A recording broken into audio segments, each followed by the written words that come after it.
For those of you who don't know, A Morbid Habit is the third novel in the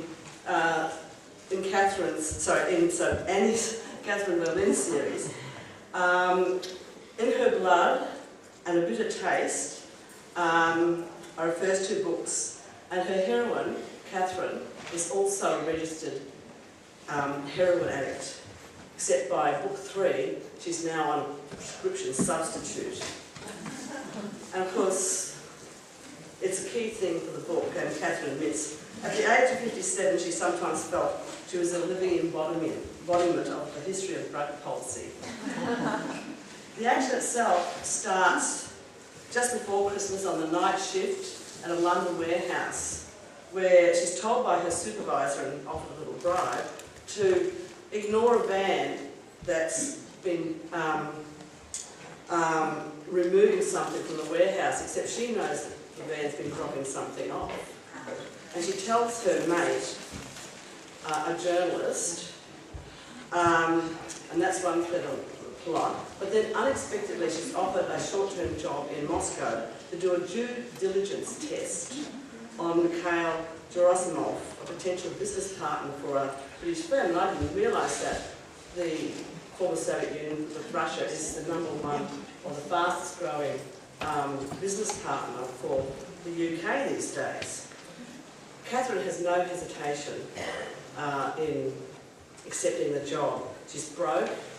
It's what she calls good, clean, straightforward commercial work, and it might give her a chance to touch base with her Russian roots, because her grandfather, who fled Russia after Cossack attacks and much, much more,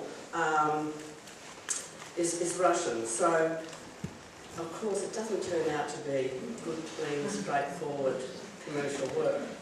All her Christmases come at once in the worst possible sense. On the 25th of December, she arrives in Moscow, but soon finds herself in a headlock by the police.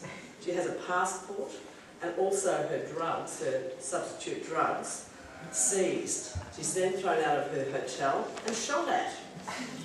And that's just the starters.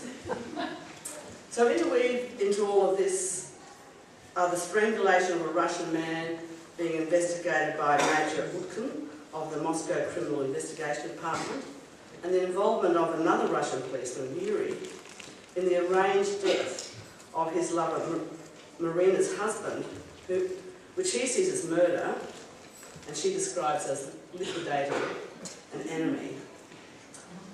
The old Soviet Union is long gone, but as she observes of the police, the consequent changes have been profound. Instead of an overmanned, lazy and corrupt political tool, they become an undermanned, lazy and corrupt political tool.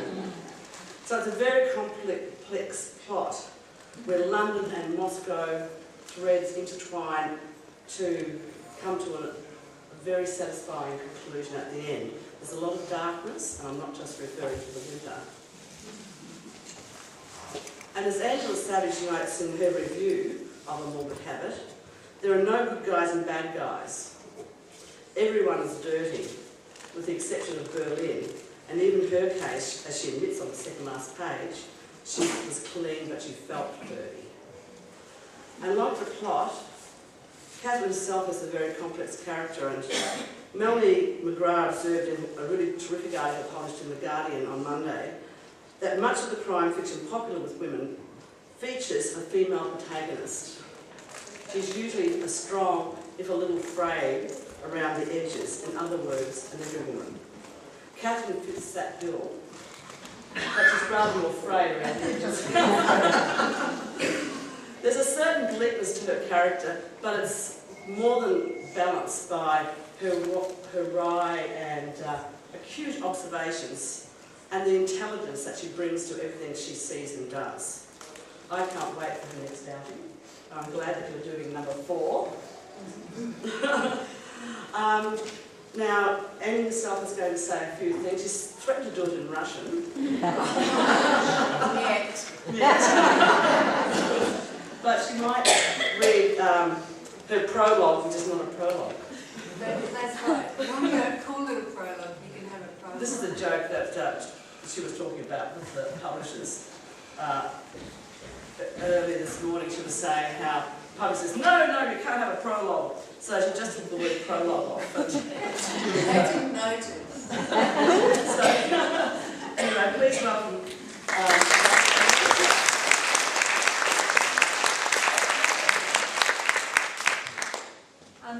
Before we begin, I'd just like to say I have sponsors, the people who make Russian standard vodka. Actually, that's not true, but I have brought some vodka today, and after this, anybody who would like to have a shot of vodka, please help yourselves from the tray down the front. I mean, if you don't drink it, I'm going to have to drink it all. So you'd be doing me a favour if you come down and have a shot of vodka. Vodka does play quite an important part in this book. And that was just in the writing of it. I'm just going to read you a very, very brief section, the brief prologue. As Carmen said, publishers don't like prologues for some reason, I don't know why. I think they think it's a bit wanky. But every book that I've written, which actually is only my third, it seems like more, that has a prologue, which is the murder. In classic fashion, I have murder which triggers the action.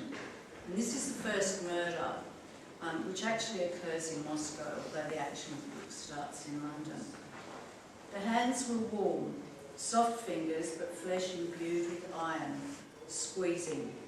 The small hyoid bone cracked and the tongue, to which it was connected, lolled and protruded from the mouth. Vertebrae fragmented. 1, 2, 3. Finally, the hands relaxed and the limp body slid from their embrace.